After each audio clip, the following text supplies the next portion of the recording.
First up at 4 o'clock, officials with the Phoenix Police Department released hundreds of documents and videos today related to a Department of Justice investigation. The DOJ has accused the state's largest police department of routinely violating people's civil rights. Now, police and city leaders, they're saying, you be the judge. I'm Morgan Lowe following this developing story. So what's the idea of police releasing all these documents? They're hoping that regular people at home log onto this website and take a look at this information for themselves, these records in this video. Now, in June, the Department of Justice released a report criticizing how Phoenix police deal with use of force situations, protests, and the homeless. Police spent the past 2 months trying to figure out what specific incidents the DOJ looked at. And today, police released details about those cases and published them on a new website.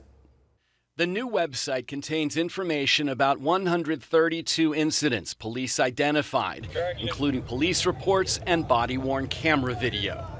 According to Phoenix PD, they investigated roughly half of those incidents. In 68% of them, the responding officers actually abided by city policy, undercutting the DOJ claims that police routinely violate the law. In June, we examined the DOJ's report and found serious errors. The DOJ claimed this was a peaceful protest. It was 2017 and people were gathering outside a speech by then President Donald Trump. The DOJ report concluded that scores of peaceful demonstrators were forced to end their protest and leave the area. We moved down to that location. Smoke coming our way.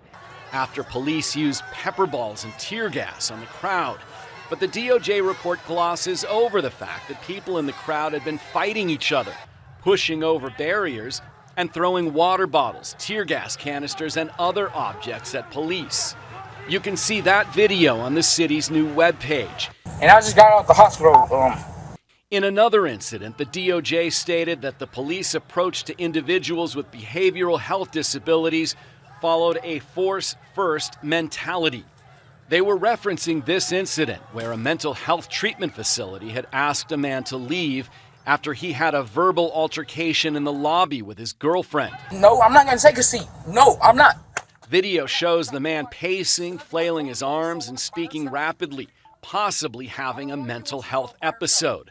Police attempt to talk to him. Then he runs toward the entrance of the building. No. An officer opens fire with pepper balls.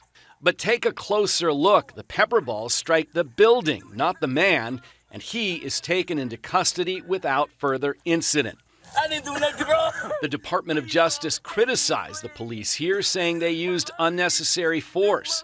In June, critics of the DOJ told us they believe the report is based on bad information. These new reports and video may help their argument. If the public is going to want to evaluate and participate in holding the police department accountable, which is something that we value, they need to have the facts correct. And those examples that you gave and dozens more in the report show that the report has conclusions that aren't supported by facts. Now, we have a link to these police records on our website and mobile app. And coming up at 5, we'll look at one specific police shooting and how these new records give us a better understanding of what happened. Back to you guys.